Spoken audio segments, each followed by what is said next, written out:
She was betrayed and left by her husband for a wealthier woman, but she discovers a secret about her that changes everything. Dear viewers, welcome to our channel. Subscribe to receive more stories every day. Anna's heart pounded in her chest as she stared at the suitcase on the bed.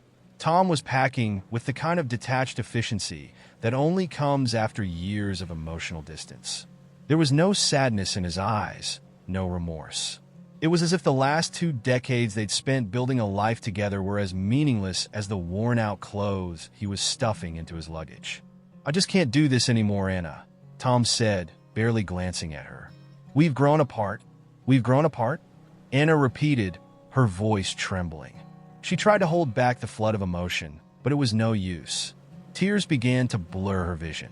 "You've been cheating on me for months, Tom. You're leaving me for her. This isn't about us growing apart." Tom zipped his suitcase, his back turned to her. "Catherine and I are better suited for each other. She understands my ambitions. She's more my speed." Anna scoffed through her tears. "You mean she's richer? Don't pretend this is about love." Tom shrugged, finally turning to face her. "Maybe it is, maybe it isn't, but it doesn't matter. I need more than what we have here. I need more." Anna's fingers curled into fists at her sides. Her world was collapsing, but all Tom could think about was his own selfish needs. "You're leaving me with nothing, Tom. You're taking our savings, the house, everything. I'll make sure you're taken care of," Tom said, his voice annoyingly calm. "You'll get enough to live on. It'll be tight, but you'll manage." "Manage?" Anna's voice broke. "I gave up everything for you. My career, my dreams, to support you, to build this life.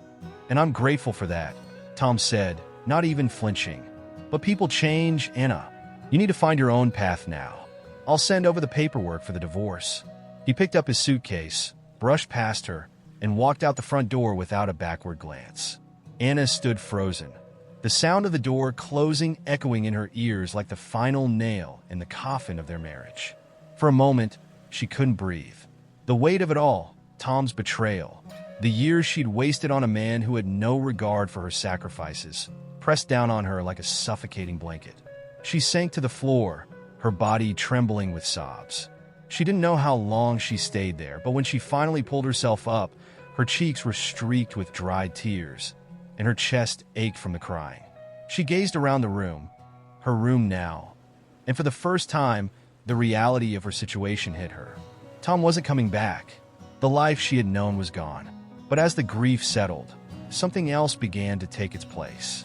A flicker of something she hadn't felt in years. Anger. Anna rose to her feet, her mind racing. She wasn't going to be one of those women who curled up and died because her husband left her. No. If Tom wanted to walk away from their marriage and run off with his rich widow, he could. But she wasn't going to let him take everything from her without a fight. She stormed through the house, grabbing anything that belonged to Tom and tossing it into a trash bag. His clothes, his books, even the stupid coffee mug he used every morning, into the bag they went. By the time she was done, her living room looked like a battlefield, but she felt a strange sense of satisfaction. "Good riddance," she muttered to herself, wiping her hands on her jeans. As she paced the living room, her eyes landed on the stack of unpaid bills and the eviction notice on the kitchen counter. Tom had left her with barely enough money to cover the mortgage. In a few months, she'd be out on the street if she didn't figure something out. Anna sank into the couch, feeling the weight of her reality.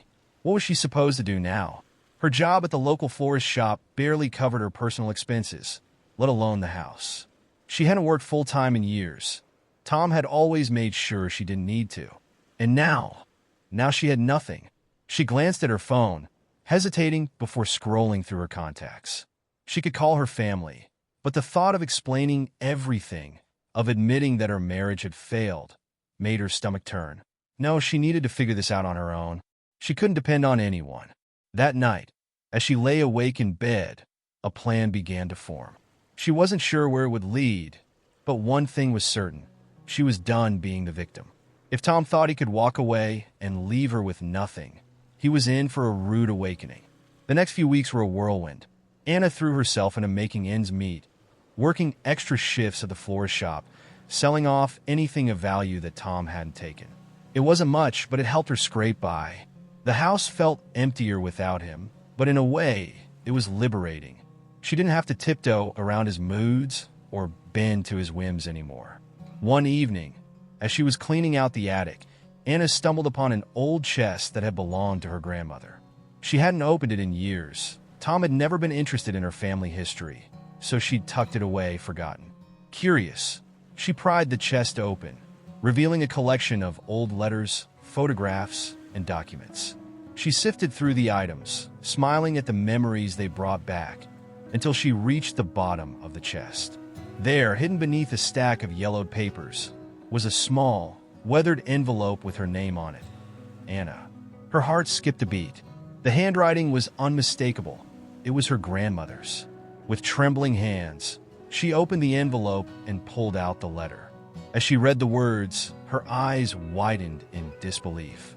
Anna's hands trembled as she held the letter, her eyes scanning the faded ink over and over. It was from her grandmother, written decades ago, but never given to her. The words seemed to leap off the page, their meaning sinking in with every line. Dearest Anna, if you are reading this, it means circumstances have led you back to the family home. I want you to know that our family has always been more than what it appears. There are things I never shared with your mother, things I hope to pass down to you when the time was right. Our land, this house, and the property around it hold more than memories. Buried deep within our old garden lies a hidden treasure, a gift your grandfather left behind for the family. It's more valuable than you can imagine. Use it wisely when the time comes. With all my love, Grandma. A hidden treasure? Anna sat down heavily, clutching the letter in disbelief. Her grandmother was always full of stories, but she had never mentioned anything about a treasure before. Why hadn't she shared this while she was alive? And why had the letter been tucked away in the attic for so long? Her mind raced. If this was true, it could change everything. It could save her from the mountain of debt she was drowning in. It could give her the means to keep the house, to start over. But how could she be sure this treasure even existed? And if it did, where exactly was it? Anna didn't waste any time. The next morning, armed with nothing but a shovel and the hope that her grandmother's words weren't just fanciful ramblings, she made her way to the old garden at the back of the house. The plot had long been abandoned. Overgrown with weeds, the once beautiful flowers now choked by neglect. It was hard to imagine anything valuable could be buried beneath it. She knelt down, pushing away the undergrowth, and started digging. The work was slow and grueling, each shovelful of dirt feeling heavier than the last. Hours passed, and the sun began to dip low on the horizon, casting long shadows across the yard. Sweat dripped down her brow, and her arms ached from the effort. But Anna refused to stop. As dusk approached, her shovel struck something solid. She froze, her heart pounding in her chest. With shaking hands, she cleared away the dirt, revealing the edge of a metal box. It was old and rusted, but intact. Anna's breath caught in her throat as she pulled it free, the weight of it heavy in her hands. She carried the box inside, her fingers fumbling as she pried it open. Inside, she found bundles of cash, old coins, and several pieces of jewelry, heirlooms that had clearly been hidden away for safekeeping.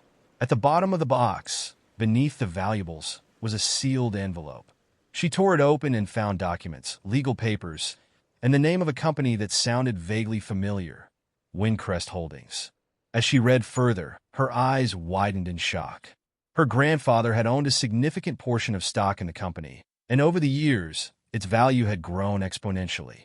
Anna held in her hands proof that she was the majority shareholder. This wasn't just a small treasure, it was a fortune. Her mind spun as she tried to comprehend the gravity of it all. How had her family kept this a secret for so long? And why hadn't her grandmother or mother ever cashed in on it? As she sat there, overwhelmed by the discovery, a thought crept into her mind. Windcrest Holdings, that was the same company Catherine, Tom's new lover, had inherited. The same company that had catapulted Catherine into the upper echelons of wealth. The pieces began to fall into place.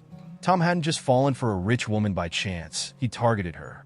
He must have known about the company, about its worth, and had seen Catherine as his ticket to a life of luxury. Anna's blood boiled. Tom had likely known about her family's connection to Windcrest, too, but had assumed Anna knew nothing about it. He had left her for Catherine, thinking she had no claim to the company, and that he could live off Catherine's fortune without a second thought. But now, Anna held all the cards. Over the next few days, Anna hired a lawyer to go over the documents. The lawyer confirmed what Anna had already suspected. She was the rightful majority shareholder of Windcrest Holdings. In fact, her grandfather's stock was enough to give her controlling interest in the company. The lawyer explained that Catherine's fortune was largely tied to the company's performance, and with Anna in control, she could make decisions that would directly affect Catherine's wealth, and, by extension, Tom's new life of luxury. The realization filled Anna with a strange mix of emotions.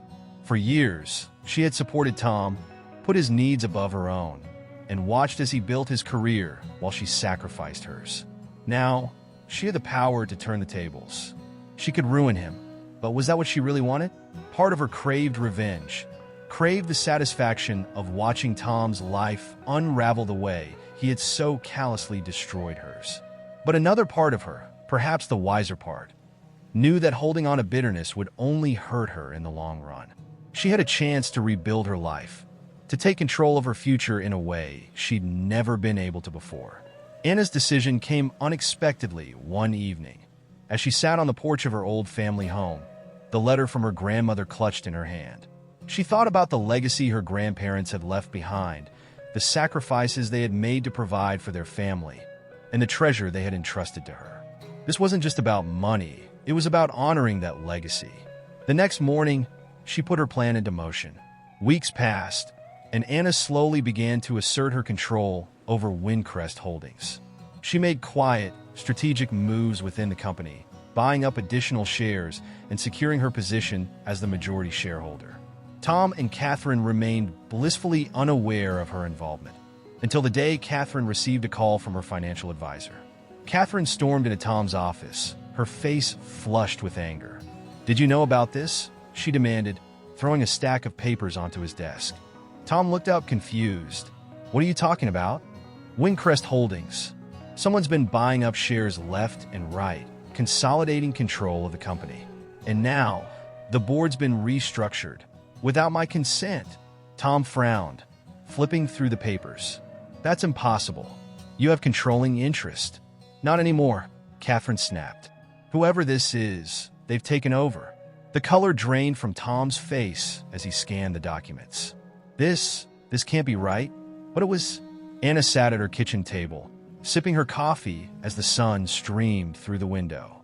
It had been a few months since she had taken control of Windcrest Holdings, and the power she wielded still felt surreal. She had been strategic, careful not to tip her hand too early, but now the moment she had been waiting for had arrived. The call she had received earlier that morning confirmed it. The company board had been restructured, and she now held the reins. Catherine's financial advisors had no idea who had been steadily buying up shares, but they had warned her of the shift in power. Anna knew it was only a matter of time before Tom and Catherine figured out the truth. As she scrolled through her emails, a notification popped up on her screen. An invitation to a shareholders' meeting at Windcrest's corporate office. It was a formal gathering where the new board members would be introduced and important decisions regarding the company's future would be made. This would be her first public appearance as the majority shareholder, and she knew it would come as a shock to many, especially to Tom and Catherine. Anna took a deep breath and closed her laptop. She had never been one to seek the spotlight, but this time she wasn't just stepping into it. She was owning it. The day of the meeting arrived, and Anna walked into the sleek, glass-paneled building that housed Windcrest Holdings. She had dressed simply but elegantly, her confidence growing with each step she took toward the boardroom. Inside, the room buzzed with chatter as shareholders, executives, and board members mingled. Tom and Catherine were already there, standing at the front of the room, their expressions a mix of frustration and confusion. Catherine looked especially agitated, likely having spent the last few days trying to uncover the identity of the mysterious shareholder who had overtaken her position. Tom, on the other hand, looked pale. He had no idea what was coming. Anna took her seat among the other shareholders, keeping her composure as the meeting began. The chairman of the board stood at the podium, giving his usual corporate speech about growth and profitability. But Anna's mind was elsewhere, focused on the moment that was about to unfold. And now, the chairman announced, "I'd like to introduce our new majority shareholder and board member. Please welcome Anna Kensington." Gasps rippled through the room as Anna stood and walked to the front, the sound of her name like a bomb going off in the quiet boardroom. Tom's head whipped around, his eyes wide with disbelief. Catherine's face turned a deep shade of red, her mouth opening and closing as if she couldn't form words. Anna smiled as she reached the podium, letting the silence stretch just long enough to let the weight of her presence sink in. She addressed the room calmly, explaining her family's long-standing connection to the company and her new role within it. But her gaze never left Tom's. When she finished speaking, there was a round of polite applause, though the shock in the room was palpable. As the meeting continued, Anna kept her focus, though she couldn't ignore the way Tom stared at her, his confusion quickly giving way to anger. After the meeting, as the other attendees filtered out of the boardroom, Tom made a beeline for Anna. "What the hell is going on, Anna?" he demanded, his voice low but furious. "How did you take control of the companies?" Anna finished for him, her voice calm. "It was my grandfather's legacy. It's been in my family for years. You just didn't know." Tom's face twisted in disbelief. "You're lying. You never said anything about this before." "Because I didn't know," Anna said. "Not until recently. But now that I do, I'm making sure my family's legacy is protected. Windcrest belongs to me, Tom. You and Catherine have no say in what happens next." Catherine joined them, her eyes blazing with fury. "You can't just take everything from us, Anna. This company was never yours to begin with," Anna interrupted, her voice firm. "You were living off my family's hard work without even knowing it. And Tom, well, he thought he was trading up, didn't he?" Tom's jaw clenched. "You're doing this out of spite, aren't you?" "Because I left." Anna met his gaze, her eyes unwavering. "No, Tom, this isn't about you. This is about me finally taking control of my life. I gave you everything, and you threw it away for a woman you thought would make you rich. Well, now I'm the one holding all the cards." Tom stepped closer, lowering his voice. "You don't know what you're doing, Anna. This kind of power, it's not for someone like you." Anna chuckled softly, shaking her head. "That's where you're wrong, Tom. I know exactly what I'm doing. And unlike you, I'm not going to squander it." Catherine scoffed. "You think you could just waltz in here and ruin us? We'll fight you on this. I have powerful connections." Anna's expression hardened. "You're welcome to try, but it won't make a difference. The board is with me, the shareholders are with me, and legally, there's nothing you can do. You're out." With that, she turned and walked away, leaving Tom and Catherine standing there in stunned silence. It was over. The life they had planned together was crumbling before their eyes, and there was nothing they could do to stop it. The weeks that followed were a whirlwind of changes for Anna. She quickly settled into her new role at Windcrest, learning the ins and outs of the company and making decisions that would secure its future. She wasn't interested in revenge. She was focused on building something lasting, something her family would have been proud of. As for Tom and Catherine, their lives unraveled just as Anna had predicted. Without Catherine's financial backing, Tom's dreams of luxury quickly faded. Their relationship, built on greed and ambition, fell apart under the pressure.